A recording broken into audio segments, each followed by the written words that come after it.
ఒక విజ్ఞప్తి చేయడంతోనే వీళ్ళ మొట్టమొదటి ఉమ్మడి కరీంనగర్ జిల్లాలో వాళ్ళు మంజూరు చేసినటువంటి ఒక పథకం బోర్నపల్లి ఒక వంతెన అని చెప్పంటాం ఇలా అభివృద్ధికి ఏదైతుందో రాజకీయాలు లేవు, అభివృద్ధికి రాజకీయాలు లేవని చెప్పంటున్నా. ఆ విధంగా అభివృద్ధి చేసినటువంటి ఒక మరి గొప్ప నాయకులు ఏదైతుందో మరి కేసీఆర్ గారు అని చెప్పంటున్నాం.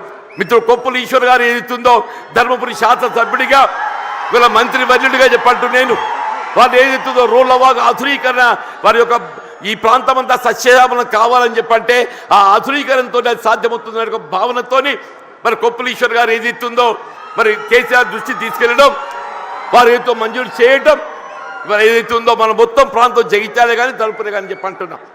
జగిత్యాల, ధర్మపురి, కోరుట్ల, వేములవాడ, చొప్పదండి మనంతా అన్నదమ్ముల్లాగా జగిత్యాల జిల్లాలో కలిసినటువంటి వాళ్ళని చెప్పంటున్నాం. ఇలా అభివృద్ధికి సంకేతం బీఆర్ఎస్ రాజకీయ పార్టీ అని చెప్పంటున్నాను.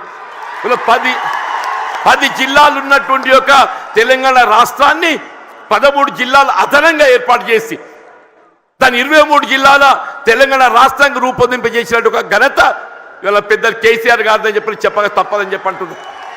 అని అందరూ కూడా ఆశ్చర్యపోయారు ఈ కొత్త జిల్లాల ఏర్పాటుతోని ఇది దగ్గరే సాధ్యమేనా అని చెప్పని. ఇవాళ నూతన జిల్లాలు ఏర్పాటు కావడంతో ఏదైతుందో వైద్య సేవలు మెరుగు కావటం అని చెప్పంటాం, వైద్య సేవలు మెరుగు కావటం. మన జగిత్యాల జిల్లా ఏర్పాటు కావడంతో ఏదైతుందో మన జగిత్యాల ఏదైతుందో వైద్య విద్యా కళాశాల అసలు మన జగిత్యాల జిల్లా కేంద్రంగా వైద్య విద్యా కళాశాల ఏర్పాటు సాధ్యమవుతుందనే ఆలోచన కూడా మీరు తప్పని చెప్పంటున్నాం. కేవలం కేసీఆర్ గారి యొక్క ఆలోచన వారి యొక్క దూరదృష్టి వీళ్ళ నూతన జిల్లాలు ఏర్పాటుతో ఏదైతే వైద్య విద్య సదుపాయాలు మెరుగుపరచొచ్చని చెప్పిన భావంతో వీళ్ళ నూతన జిల్లాలు ఏర్పాటు చేయడము, జగిత్యాల జిల్లా కేంద్రంగా వైద్య విద్యా కళాశాల రూపొందడం వీళ్ళ వైద్య సేవలు విస్తృంపజేయబడడం చెప్పంటున్నా. భవిష్యత్తులో సూపర్ స్పెషాలిటీ వైద్య సేవలు మనం పొందబోతున్నాం అని చెప్పంటున్నా.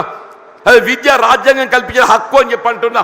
ఆ రాజ్యాంగం కల్పించిన హక్కు విద్యకు సంబంధించి ఏదైతుందో నిరుపేద వర్గాలు, బలహీన వర్గాలు, జ్యోతిబా పూలే అటువంటి ఒక గురుకుల ఆశ్రమ పాఠశాల అని చెప్పంటున్నాం. ప్రతి నియోజకవర్గంలో ఆడబిడ్డలు బాలకి ఏదైతుందో జ్యోతిబా పూలే మరి గురుకుల ఆశ్రమ పాఠశాల, బాలులకు ఏదైతుందో జ్యోతిబా పూలే మరి ఒక పాఠశాల గురుకుల ఆశ్రమ పాఠశాల, అల్పసంఖ్యాక వర్గాలు ముస్లిం బిడ్డలకు అని చెప్పంటున్నా. ఎన్నడూ ఊహించినటువంటి ఒక విద్యా సదుపాయాలు కల్పించాలని చెప్పని ఇవాళ ముస్లిం బిడ్డలకు ఏదైతుందో అల్పసంఖ్యాక వర్గాలకు ఏదైతుందో మైనారిటీ స్కూల్స్ ఏర్పాటు చేయడం, ఎస్సీ ఎస్టీ అని చెప్పంటున్నాను. ఇలా వాస్తవంగా తెలంగాణ రాష్ట్రానికి గిరిజన బిడ్డలు ఏదైతుందో బీఆర్ఎస్ పార్టీ మనం కూడా చెప్పంటున్నాను. జనాభా ప్రాతిపదికన కల్పించాల్సిన రిజర్వేషన్ సౌకర్యం తెలంగాణ రాష్ట్రం ఏర్పాటుతో ఏదైతుందో ఇలా గిరిజన జనాభా తెలంగాణ రాష్ట్రంలో కేంద్రీకృతం కావడంతో ఆ గిరిజనులకు అంతవరకు ఉన్నట్టు 6% రిజర్వేషన్ను 10% పెంచి అని చెప్పంటున్నా.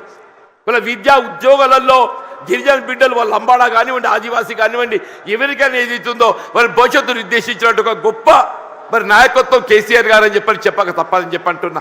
ఇలా వాస్తవంగా ఈ దేశానికి ఏదైతుందో అన్నం పెట్టే రైతుకు సాగునీరు కావాలని చెప్పంటున్నా.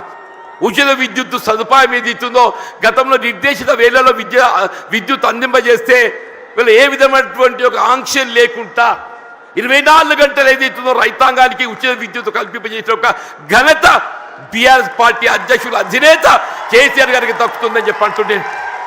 ఇలా ప్రాణహిత నదీ జలాల వినియోగం తేవాలనే, ప్రాణహిత నదీ జలాల వినియోగంలోకి వస్తేనే కానీ ఏదైతుందో మన తెలంగాణ రాష్ట్రం రైతాంగం ఏదైతుందో మన పంటలు పండ సాధ్యమవుతుందని చెప్పంటుండే.